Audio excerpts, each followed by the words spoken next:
Oi, tudo bem? Eu vou bem. Essa aqui é a lição número 2 do terceiro trimestre de 2019, né? O título é Plano para um Mundo Melhor. Esse plano é antigo, não é de agora. Então, nós vamos estudar aqui a respeito do que Deus desejava fazer ao mundo, pelo mundo, por meio de seu povo. Santíssimo e poderoso Deus, tal como Deus disse a Abraão, nós hoje, Igreja Adventista do Sétimo Dia, sejamos uma bênção ao mundo. Que todos aqueles que desejarem possam ser salvos. Antes da salvação já possam ter uma vida bem melhor aqui na terra. Com esperança. Em nome de Senhor Jesus Cristo. Amém. Bom, aqui o verso áureo diz o seguinte: não te vingarás, nem guardarás ira contra os filhos do teu povo, mas amarás o teu próximo como a ti mesmo. Eu sou o Senhor. Está em Levítico, né? Isso aqui é do Velho Testamento. O Novo Testamento aparece de novo, né? Levíticos 19, versículo 18. Então, Deus sempre manteve contato com o ser humano, né? Tempos idos, coisa de 4.000 anos para trás, mais ou menos por aí, Deus se comunicava direto com vários seres humanos. Foi com Enoque, Adão, né? Enoque, foi com Abraão, outros daquela época, né? Com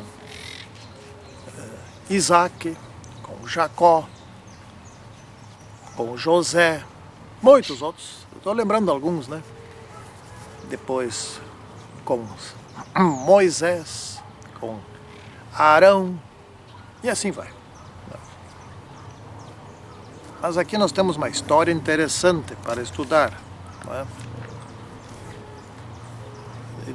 Deus disse a Abraão: de ti farei uma grande nação, para que esta nação sirva como exemplo de nação que serve a um Deus verdadeiro, um Deus de amor, né? Ele diz: em ti serão benditas todas as famílias da terra. Sê tu uma bênção para os outros. Isso está em Gênesis capítulo 12, né? Então essa bênção acabou não vindo por meio do povo de Israel, a não ser vez por outra, mas a bênção veio por meio de Jesus Cristo, um descendente de Jacó, né? Descendente de Davi, descendente de Rabi, descendente de Rute, né? Boaz. Algumas pessoas que não eram do povo de Israel, mas que se tornaram ancestrais. As pessoas nem sabem que foram ancestrais de Jesus, mas vão descobrir um dia desses, né? Bom, os israelitas estavam ali na escravidão 400 anos. No Egito, uma boa parte desse tempo escravos, não é? Tendo que só trabalhar, eles já se tornaram um grande povo. Eles eram em torno de 2 milhões ao todo pessoas, mas não eram organizados, eles eram subjugados. Não podiam se estruturar, não podiam ter um governo, não podiam ter uma liderança organizada. Era tudo assim improvisado. Não podiam ter o seu código de leis próprias. Não podiam se gerenciar, não podiam se gerir. Eles não podiam nem direito adorar a Deus. Eles vinham se afastando de Deus. Eles estavam no meio de uma tremenda idolatria. Ali eles aprenderam a olhar para os deuses, a quantidade do panteão dos deuses do Egito, né? E, claro, começaram a confiar, muitos deles confiar nesses deuses, porque para os egípcios estava tudo certo, para eles estava tudo errado, né? Mas Deus ouviu eles ali. Deus ouviu e mandou para eles o tal Moisés, né? E daí saíram do Egito, mas saíram de uma forma espetacular. o Deus do céu, ele injuriou os deuses do Egito. Ele rebaixou os deuses do Egito a nada, porque na verdade eles eram nada. Eram pedaços de madeira, pedaços de pedra que foram entalhados. O próprio ser humano fabricou para si o seu Deus. Jeremias fala disso. Então o ser humano derruba uma árvore, ele diz, Jeremias. Daí uma parte dessa árvore ele cozinha seu feijão, assa sua carne, come. E outra parte ele pega ali uns instrumentos, fabrica uma estátua e se ajoelha dentro dessa estátua e diz, tu és o meu Deus. Mas como que o Criador vai se ajoelhar diante de uma criatura que nem sequer vida tem? Se ao menos tivesse vida, menos respirasse, menos falasse. Assim seria uma coisa inferior, mas não. Então é desse jeito. E Deus, vou tirar vocês de lá. Eu vou organizar vocês como uma nação decente. Uma nação com leis superiores, porque eu sou um Deus superior. Eu sei organizar. Eu criei o mundo, eu criei a vida, eu criei o ser humano, eu criei tudo, eu criei o universo. Eu sei organizar, pode deixar comigo que eu vou organizar vocês. Né? Então ele deu primeiro os 10 mandamentos. Né? Esses eram, mas, tipo, a lição diz aqui, está muito correto, eu gostei. Os 10 mandamentos tipo uma constituição de princípios para tudo. Servia para tudo. Né? Para estilo de vida, para relações comerciais, para relações diplomáticas, para o trabalho, para formação de governo, eram princípios. Né? Por exemplo, um princípio, não mate o outro. Isso é um princípio. Né? Outro princípio, não diga mentiras, não seja falso. É um princípio. Então nunca deve mentir. Já pensou se esse princípio fosse obedecido no judiciário, no legislativo e no executivo brasileiro? O que seria essa gigantesca nação? A 8ª maior economia do mundo seria já a primeira economia há tempo. Se não roubasse tanto. Não furtarás, está escrito lá. Né? Não roubar nem furtar. Mas tem o princípio dos princípios. Né? Lembra-te do teu Criador. Esse é o dia do sábado. Esse é o princípio geral de tudo. Então quem se lembra do Criador nem precisa dos outros princípios. Ele não precisa dizer para aquela pessoa, só, não farás imagem de escultura, não adorarás. Não, se ele estava vinculado ao Criador, não precisa dizer isso. Deus não disse isso para Adão e Eva. Se vocês não vão fabricar uma imagem de escultura, precisava dizer isso para eles? Não.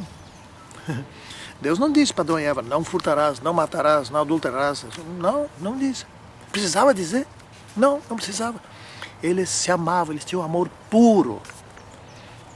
Então, essas coisas sempre foram válidas, mas depende da comunidade onde é que se está, isso é inútil dizer, porque que não é necessário, não é que é inútil, é desnecessário. Né? Mas nunca se pode matar, ou adulterar, ou mentir, ou seja lá o que for, né? Ser mal com os pais, etc. Né? Então, esses princípios foram necessários ali em Israel, porque estavam saindo da escravidão. Né? Estavam saindo da escravidão, então tinha que organizá-los. Tinha que dar um código de princípios para ele. Deus deu. E esse código de princípio, se valeu para Israel, vale para todos. Né? Esses mandamentos sempre foram necessários, mas nem sempre existiram e nem sempre foram explicitados, porque houve época que não precisava, antes do pecado não precisava dizer. Né? Então aqui nós temos a ilustração do rei e as bodas, né? Convidados para o casamento da filha, ou filho do rei, nem sei, não lembro. Mas os convidados foram indignos. Né? O rei esse convidou pessoas, né? Pessoas da sociedade. Né? Mas todos eles acharam uma desculpa. Como se para ir numa festa de casamento não desse para tirar um tempinho. Um lá, né, eu tenho que inaugurar a minha junta minha junta de bois ali, etc, tá para lavrar. Mas não pode fazer isso no dia seguinte. Não, outros, não, vendi uma propriedade, você tem que ir lá tomar posse, eu não comprei a propriedade, eu não sei, e outro. E cada um tinha uma desculpa esfarrapada. Né? Enfim, quem quis ir nas festas? Aqueles que estavam com fome. Aqueles que estavam precisando de um rango, alguma coisa para comer, né? Esses foram. Foram porque eles tinham necessidade de ir. Né? Pois bem, falando em pobres, em coitados que foram, aqui está então escrito escravos, viúvas, órfãos e estrangeiros. Os israelitas foram escravos, tiveram viúvas na escravidão. Ali houve muitos órfãos e eles eram estrangeiros. Então, assim como eles foram maltratados, assim eles não deveriam maltratar ninguém. Sim, porque daqui em diante era para ser o que? Eles eram para ser exemplo, era para ser bênção aos outros, não para ser exploradores. Como que alguém vai ser bênção explorando? Não, não era para ser assim, né? Eles não eram para oprimir o estrangeiro, não era para oprimir ninguém, nem o irmão, nem o estrangeiro. Ninguém, eles eram para atrair. Ou seja, a nação deles devia ser tão bem estruturada, tão bem organizada, obediente a Deus, que servisse de atração às outras nações. Isso funcionou vez por outra. Por exemplo, Salomão, quando foi rei, foi tão sábio, etc., que chamou a atenção do mundo, né? A rainha de Sabá, por exemplo, foi uma. Foi lá visitar Salomão, mas eu quero conferir, estão me dizendo isso, isso e aquilo. E ela disse, olha, eu nem sabia nem metade do que eu estou vendo. A tua sabedoria. O teu Deus, né? Caramba, o teu Deus. Isso Ezequias deve ter feito lá com a embaixada babilônica, né? Mostrar o Deus dele. Os embaixadores de Babilônia, eles se surpreenderam, mas como? O sol parou 10 graus, mas como? O nosso Deus parou, mas quem fez parar o nosso Deus? Ah, não, foi o Deus lá de Israel, lá de Ezequias, que curou Ezequias, etc. Ah, vamos lá ver. Mas esse Deus é maior que o nosso. Ezequias mostrou o quê? Mostrou assim, porque ele tinha ganho de Deus, dizendo, isso é meu. Aí se deu mal, né? Se ferrou. Vieram destruir o templo do Deus poderoso dele. Né? Então, nós jamais devemos escravizar, jamais devemos explorar os outros. Tipo assim, por exemplo, aqui tem um jardim bem grande, então a gente manda cortar. Né? Os que vêm trabalhar aqui, volta e meia recebem alguma coisa, né? Esses tempos eu dei uma bicicleta boa, era antiga, mas era toda revisada. Né?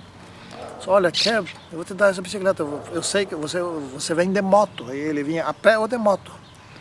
Então, depende do trabalho, você pode ir de bicicleta, você gasta menos. Oh, gostou, tinha pneu, tinha tudo completo. Né? E é uma bicicleta boa, antiga, mas boa, de alumínio, né? Bicicleta leve. Ele veio e o rapaz é muito organizado. Aí disse, não, outro dia eu venho buscar aqui. E veio com a moto, ele tinha uma carretinha atrás, onde ele botava as coisas dele dentro, assim, botou dentro da carretinha, amarramos bem para não esfolar, né? Ele levou bem faceiro a bicicleta, mas ficou tão contente. Essa semana, uma ex-empregada nossa, que foi excelente empregada, depois conseguiu um emprego numa firma, aí sobraram aqui 3 sofás. Minha esposa Dulce telefonou para ela, só você não quer um sofá assim? E nós não vamos querer mais. Ah, vamos medir, certo? Mediram, ela ficou com o maior. Né? E a outra amiga dela lá ficou com os outros 2. Ainda uma televisão também, modelo mais antigo, mas que funciona muito bem, também foi para a amiga dela. Gente do céu, como os pobres ficam contentes quando ganham alguma coisa, que é uma coisa boa, não é? Não? Os sofás, capa nova, mandamos fazer capa.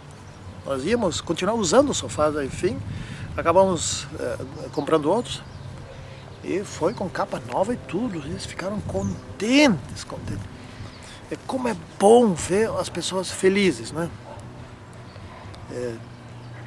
Mas tem aqueles que acham que tem que ser tudo para si, tem direito sobre tudo, tem direito sobre a vida dos outros.